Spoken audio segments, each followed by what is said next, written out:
Hello, Julien. Welcome to Risks and Trends. Julien, you've been the CEO of Orange Polska since September. Before that, you headed Orange Moldova. Earlier still, you worked in marketing, communication strategy, and business intelligence in Orange.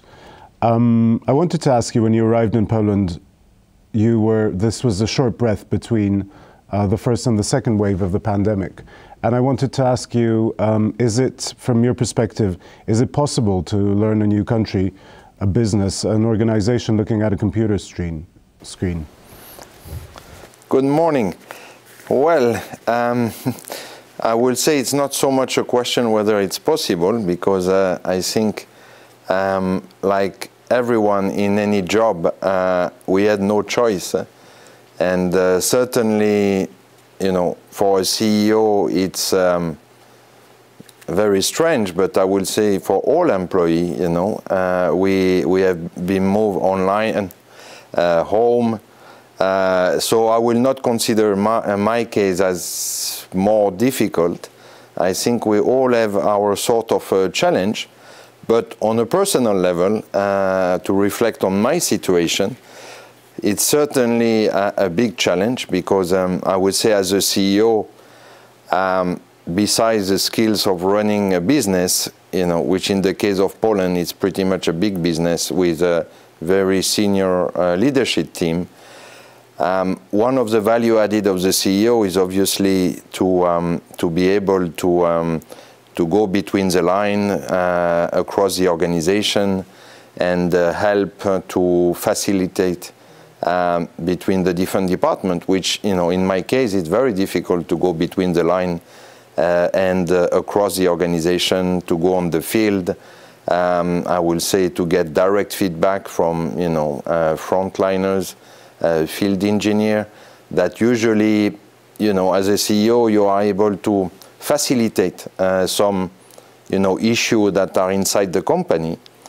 And this is not happening. So as I tend to say to a lot of people, for me it's fantastic, because since I'm here, you know, I'm getting presentation of the company, and obviously the company is looking very good, because everyone is presenting on his best light. But what is reassuring for me, and for that I'm lucky and grateful, is the company is doing very well. I think the challenge will be completely different if I would have arrived in front of, you know, a big challenge like probably Jean-François was facing when he came in 2016, because then it's very difficult to know whether you are doing the right decision or not. In my case, you know, I'm taking over a company that is doing very well, that went through a tremendous transformation. So probably I'm a bit more lucky than other one. Okay. Julien, I'm going to move on to sort of more macro themes. And I wanted to ask you, because the Polish economy is in between plans. We're waiting for the Prime Minister to unveil his new Polish order. In the meantime, at the beginning of the year, the Deputy Prime Minister in charge of the economy launched something he called Poland's industrial policy. So I'm going to give you the 5 pillars of that industry, and then I'm going to ask you about 3 of those, which I think concern you and Orange Polska. One of these pillars is the digitization of industrial processes. The second is security of critical products. And by this he meant, I think, mainly pharmaceuticals and medical supplies. The third is relocation of production capacities, so that's basically reshoring or bringing back production capacity to Poland.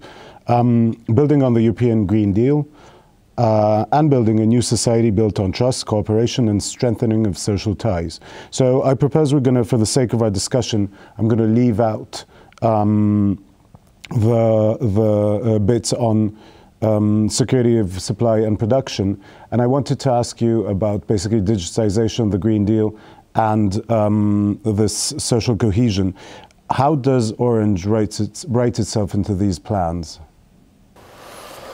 Well, we are very, I would say, comfortable and aligned with those directions, because they, I mean, we are going the same way. I think as well, you know, as a major company and certainly telecom provider, You know, we have our duty and we feel our place in this plan to accelerate. And you know, for me, the main topics are around digital infrastructure, where clearly, you know, we have demonstrated, we have invested around 1.5 to 2 billion every year in the infrastructure, whether it is mobile or whether it is fiber, especially more fiber the last few years.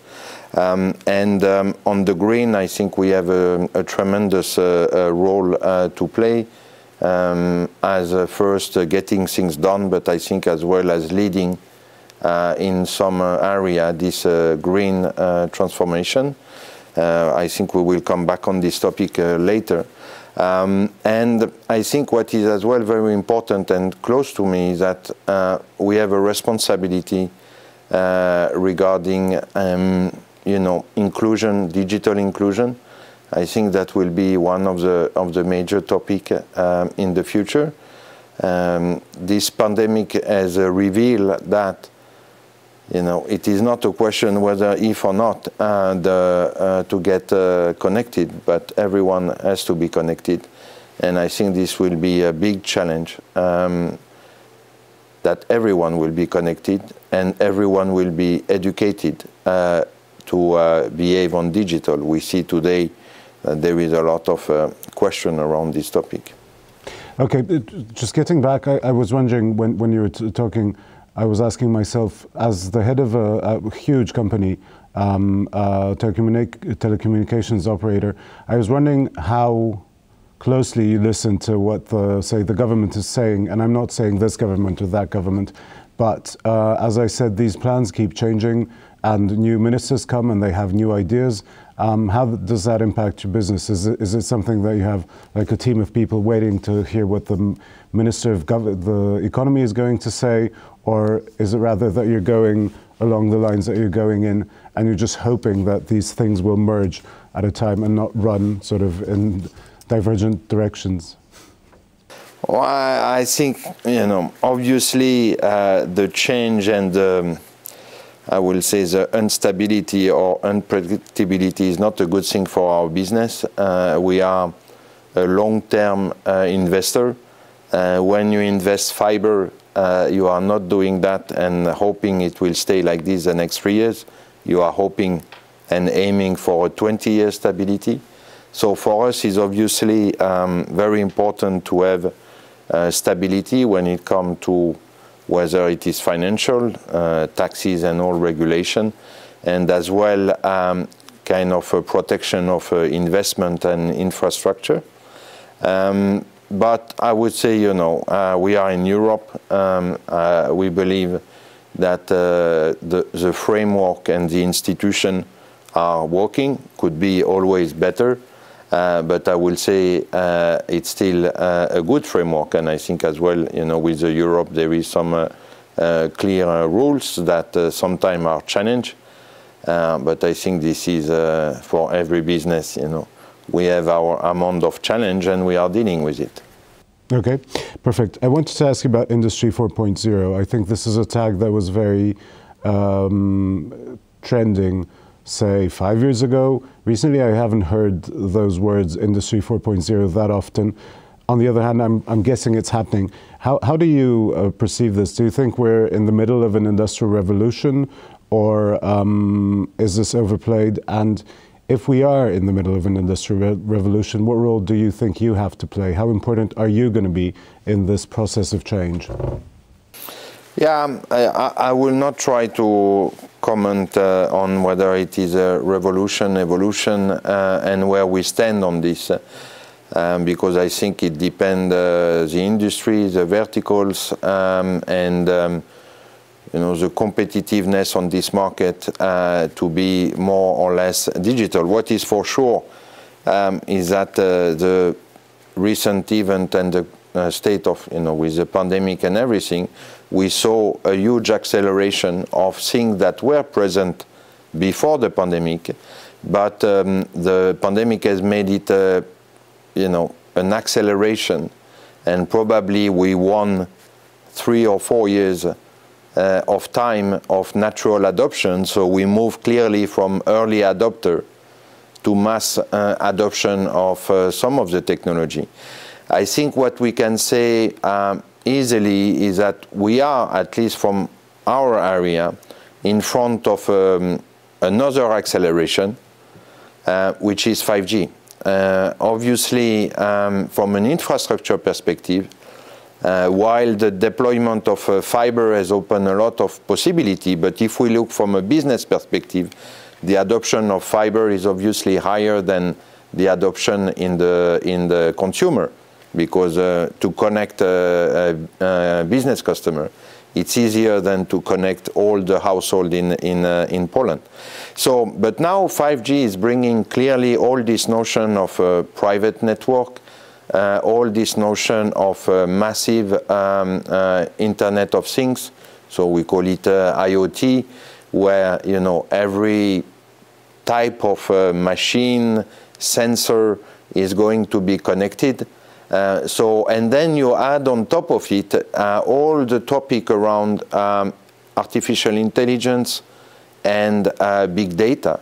And this combination of connectivity, mass connectivity, when I'm talking about this Internet of Things, coupled with automatization, intelligence artificial, private network will be, I think, the real start of the industry 4.0, as you call it. When do you think this will happen? Because from my perspective, and this is probably some 10 years ago, I remember these visions of basically refrigerators talking to ovens and sort of then cars talking to lamp posts.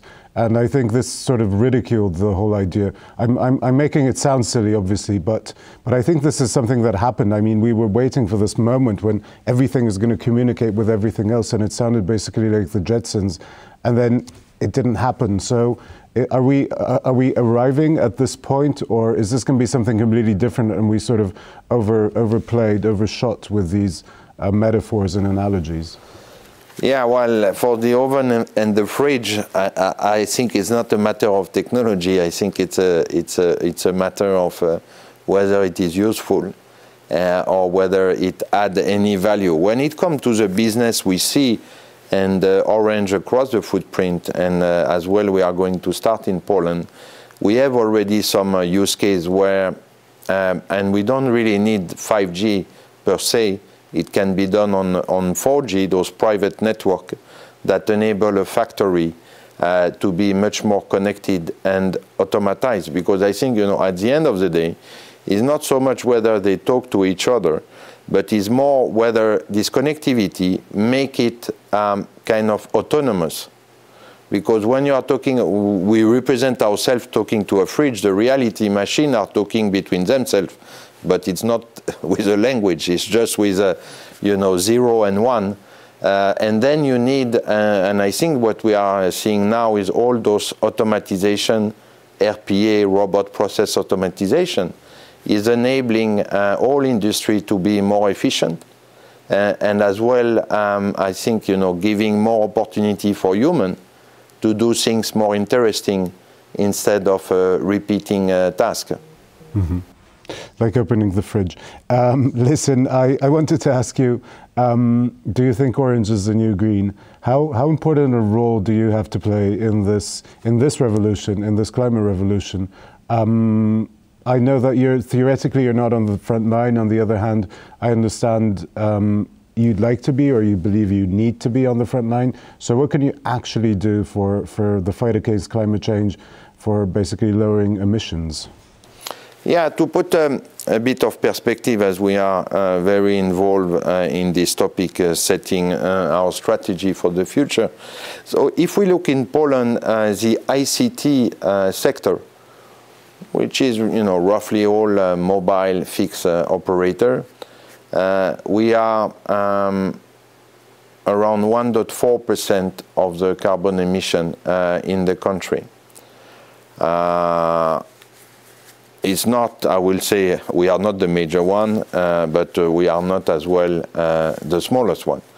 And that's why for us it's very important. As well, there is, you know that the data traffic is increasing non-stop. Obviously, the current situation today led to a massive increase of the fixed and the fiber. And for us, if we've simplified a lot, our main emission of carbon is coming from electricity, which is the fuel of the network, let's say.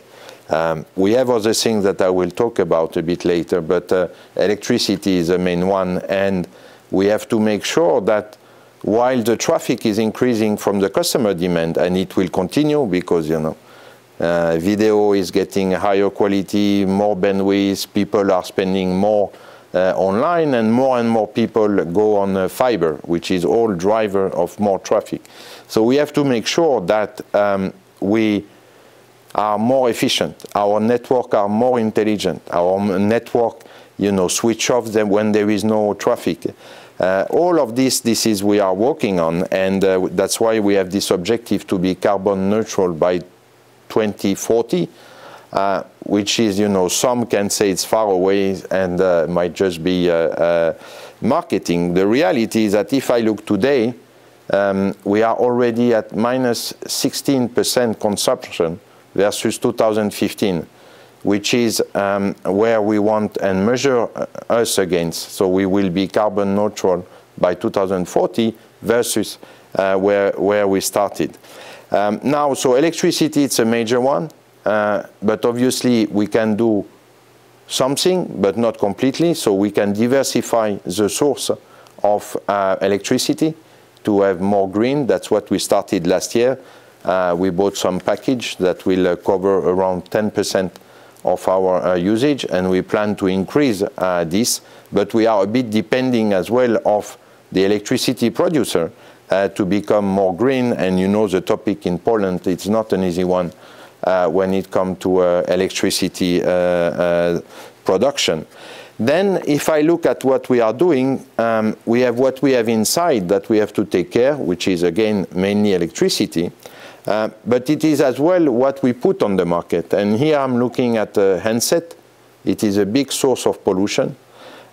Europe did a calculation with some NGO in the green that if we will be able, or if the customer will extend by 1 year the usage of their phone, which, you know, it's around 2.5, 3 years. Probably for Apple it's quicker because people change faster. But if we will extend by 1 year, we will save the equivalent of removing 2 million cars in Europe from the road. So it's a massive thing. Why it is so big? Because everyone is using a handset. So if you extend by 1 year the usage of a handset, it has a, you know, you take, there is probably around 250 million people in Europe. This is 1 year, you multiply by this the number of handsets, and this has a huge impact. So we need to work with a customer, we need to do more recycle. You've probably seen that we have launched last week our latest set-top box with Wi-Fi 6, and we are very happy that it's made out of 100% recycled plastic. We have stopped mostly to send invoice to the customer. 80% of our customers receive electronic invoice. This is the equivalent of 20,000 trees that we are saving every year with this. So there is all those things that we have to, and our third direction is helping the business, our partners, authorities, all our partners in the public or private domain. And for you know, an example is smart cities. Orange is the biggest provider of electrical bike management in Poland. We are managing the main electrical bike fleet in the country. There is a lot of initiative around smart lighting. You can save a lot of electricity in a city if you have a smart lighting system, meaning that the light go on when it's needed, according the daylight and so on. So I think, you know, it's clearly electricity is a big issue for us. We need to to source differently, and we need to help the customer, together with the customer, to enable more circular economy. So recycling is the main one, and refurbishing is another one. So we need to repair the device and bring it back on the market. Okay, thank you. The fifth pillar of Govin's plan is, I think he calls it a new society. And basically, from what I understand, it's about providing a digital skill set, which basically will allow for people to function in a more digital reality. I wanted to ask you how this looks from your perspective, because I remember times when basically digital companies and telecoms operators were the beginning of something new. That at a moment there was this.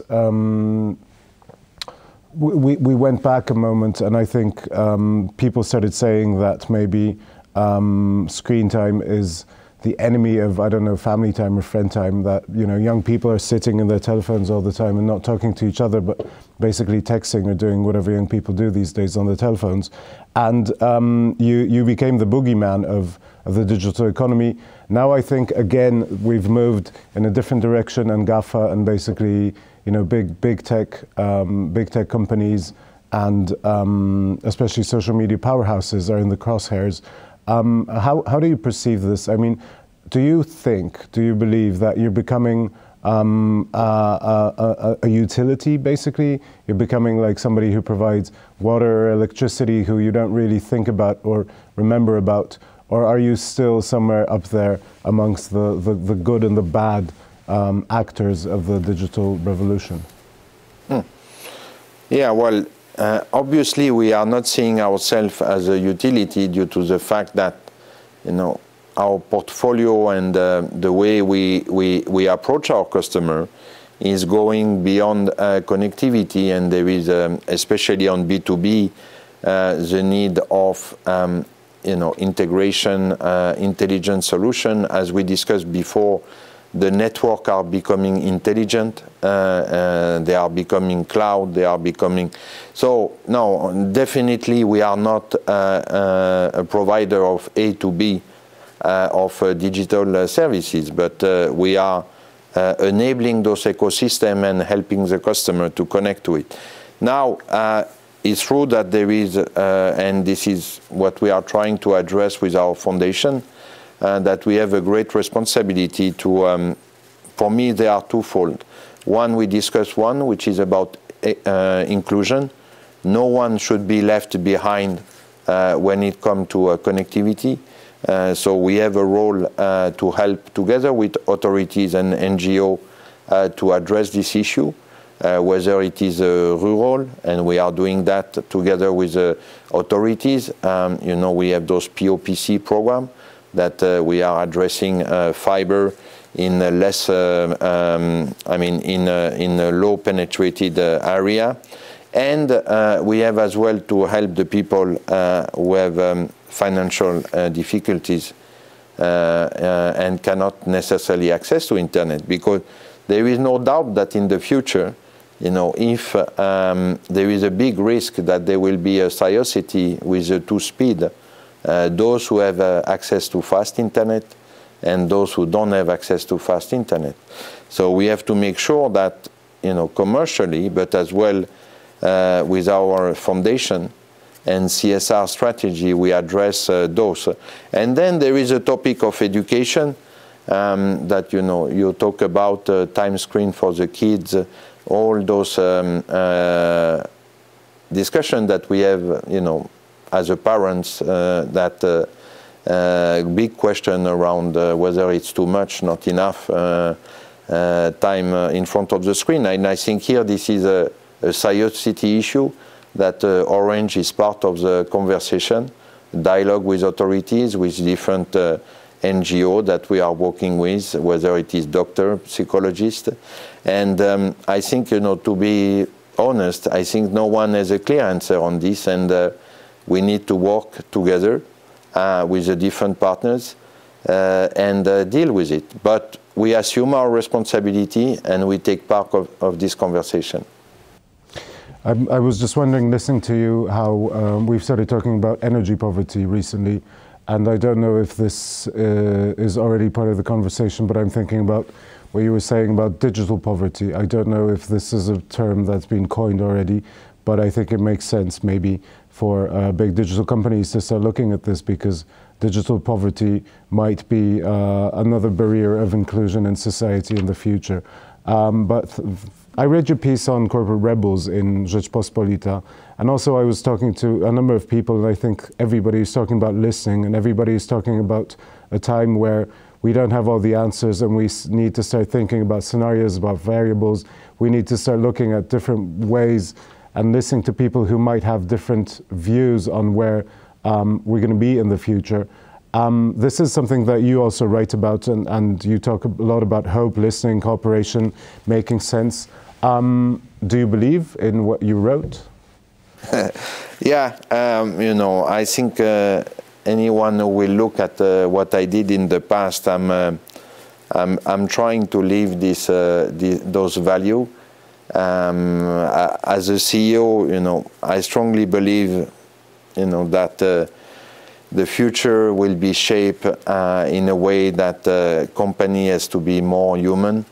And if you ask, you know, why it is so, I do believe that with the, you know, increase of AI, machine, robot, automatization, in fact, company who will be the most competitive are the one who will leverage the human. You know, in the past there was some very successful company based on repetitive tasks, very efficient, have, you know, factories, and all of this is disappearing now because it's replaced by a robot. So obviously I believe that the strength of the future of a company will be how, you know, we benefit from the human, because the human will always be more powerful than the machine. I think that sounds very good. I was thinking that you're using sort of business speak from the last era, saying leveraging humans, but you, again, on the other hand, you're talking about humans and values. So I like how these two meet in what you're saying. But is this something that goes down well with your stakeholders? I mean, when you start talking about humans instead of profit margins and basically data and numbers, is this something that you hear is basically being said around, I don't know, Orange in France and in the big companies, both in Poland and in France and in Romania, or is this rather something that's only just starting? Are we there yet? Well, no, I mean, we are not fully there, obviously. I will not say that everyone is embracing yet this vision. As I said at the beginning, I was fortunate enough to take over a company that is working well.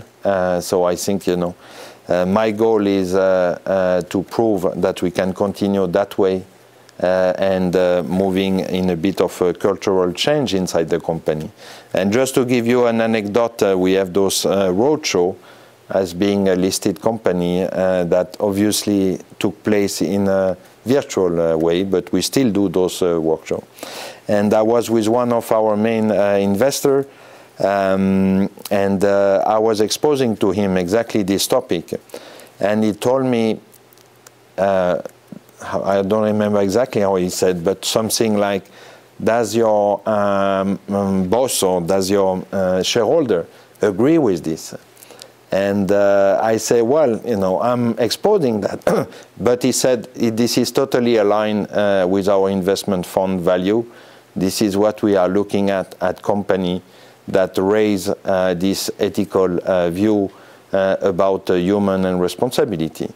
So I think, you know, maybe not everyone, but clearly you see a movement.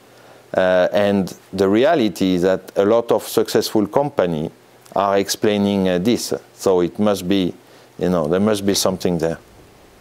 I wonder how long, but I was wondering because I remember when agility and agile, everything agile came into the scene, and I remember it started I was talking to people from BCG and about how they're working with banks and how banks are being more and more democratic and how these structures are becoming more and more democratic and the hierarchical structure is being flattened out. And it's a great story, but I don't know if it really helps manage a company when you look at the whole organization. I understand how in certain places it makes sense to flatten hierarchy, but at the end of the day, I mean, hierarchy has been around because it just makes things easier, don't you think? And I'm wondering how much of this is something that we're going to be talking about for 3 years and then we're going to move on, or how much of this is really actually a sign of our times, where really actually we're going to be doing away with hierarchy and now we're going to be living in a sort of, you know, a democratic institution where everybody is together. It sounds pretty crazy. Well, you know, I'm certainly not advocating for a total removal. I'm advocating, you know, for an evolution toward less. Now, as you said, depending function and department, this less will have a different scale and time to adapt. But, you know, another example that is real for me is that, you know, if we take our customer services, you know, pretty much a function that is very operational, you know, that you are measuring time to handle a call, you know, satisfaction of clients. So very much something driven in a, I will say, old-fashioned, in a way that it's about performance, it's about managing people.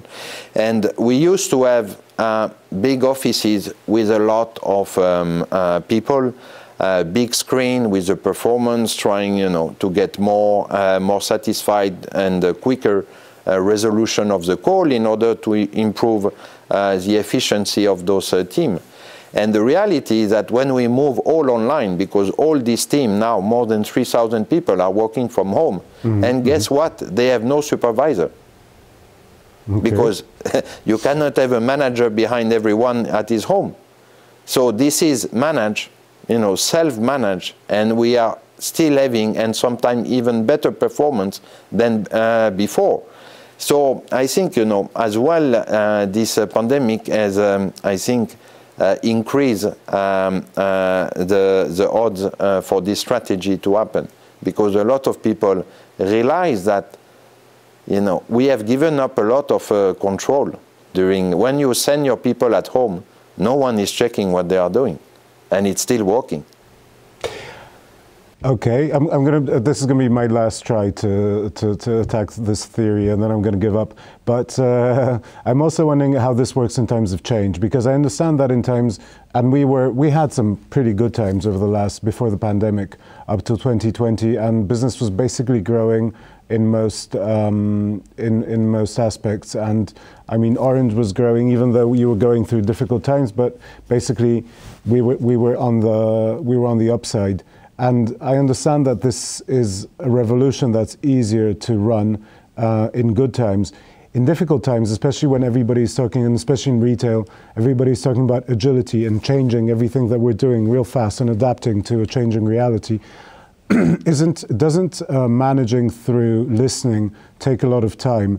And in difficult times, if you need to take decisions, you need to take them fast, and you need to take them on your own or in small groups, and then basically to tell people what's going to happen, and not to start a whole process of talking and listening and discussing, because if you're doing that, you know, reality escapes and you're going to be somewhere else before you end the conversation. No, you know, again, we are not, or I'm not implementing that strategy across every piece of the organization, every processes. No, I think, you know, there is first a general concept that it's about what is the value and the culture we would like to have inside the company, and this is where, you know, I'm pushing a lot of this.